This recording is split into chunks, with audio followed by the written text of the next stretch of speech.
ये राक्षस इस आदमी को आटे में लपेटकर उसे बाकी जानवरों के साथ लेटा देता है और फिर वो कुछ 80 मीटर लंबे स्टिक्स निकालकर उन्हें जानवरों में घुसाने लगता है। लेकिन तभी किस्मत से आदमी की जान बच जाती है। लेकिन अब राक्षस उन सभी को लेकर इस ओवन में डाल देता है और उनके अच्छे से पकने का इंतजार करने लगता है। इस बीच वो सूप बनाने के लिए पिंजरे से एक लड़की को बाहर निकालता है और उसे ले जाकर एक चाकू से काटने लगता है। लेकिन तभी सही समय पर वहाँ जैक पहुंच जाता है और एक तेज चाकू सीधा उस राक्षस की गर्दन में घुसेड़ देता है, जिससे उस राक्षस की वही मौत हो जाती है। और अब जैक अपने साथियों को छुड़ाकर वहाँ से निकलने लगता है। लेकिन तभी इनके रास्ते के बीच एक दूसरा राक्षस आ जाता है जो फिलहाल सो रहा था। ये देख जैक को एक आइडिया आता है और वो अपने साथी के साथ जाकर उसका हेलमेट हटाकर उसके अंदर एक मधुमक्खी का छत्ता डाल देता है और तुरंत वहाँ से भाग जाता है। और अब जैसे ही राक्षस की आँख खुलती है तो वो मधुमक्खियों को देख पागलों की तरह भागने लगता है और तभी वो गलती से एक पहाड़ से सीधा नीचे गिर जाता है, जिससे उसकी मौत हो जाती है और ये लोग अपने रास्ते निकल जाते हैं।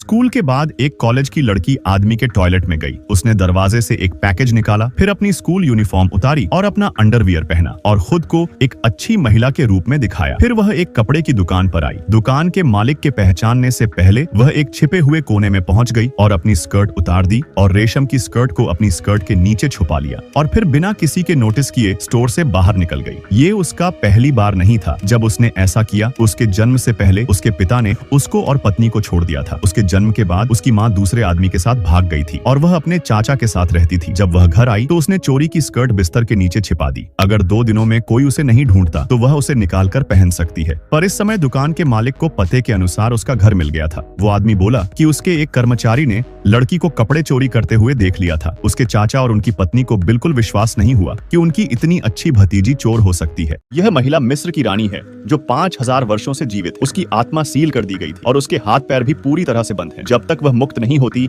तब तक दुनिया में शांति ही बनी रहेगी। ये तो बस उसका आम अटैक था, लेकिन उसकी अंतिम स्किल और भी ज्यादा डरावनी है। जिस किसी व्यक्ति को उसकी मौत का चुम्मा लग जाता है वह लगभग 1000 साल से मरे हुए क्रॉस सैनिक को फिर से जीवित कर सकता है। वह युद्ध की देवी सायरा है। लगभग 5000 साल पहले वह मिस्र की राजकुमारी और मिस्र के राज्य की एकमात्र वारिस थी, लेकिन उसके पिता ने चुपके से एक और बच्चा जन्म दिया था जो अभी भी उसका भाई था। इसका मतलब था कि उसे राजगद्दी से अलग कर दिया जाएगा। सायरा सत्ता के लिए बेकरारी से तड़पती थी तो उसने डेथ के देवता सेठ को बुलाया। उसके शरीर पर अभिशाप फैलने लगा और फिर उसके पूरे शरीर में फैल गया। तब से उसके पास अमर शरीर है और उसको असीमित शक्ति मिली है। उसने पहले अपने पिता को मारा और अपने भाई को भी मार डाला जो मृत्यु के देवता को पुनर्जीवित करने के लिए पैदा हुआ था। उसे अपने सामने मृत्यु के देवता द्वारा चुने गए व्यक्ति को भी मारना चाहा था, लेकिन तब उसे चाकू मार दिया गया था और फिरौन समय पर पहुंचे और उसे रोक लिया। फिर उसे पट्टियों में लपेटकर जमीन में गाड़ दिया गया। 5000 साल बाद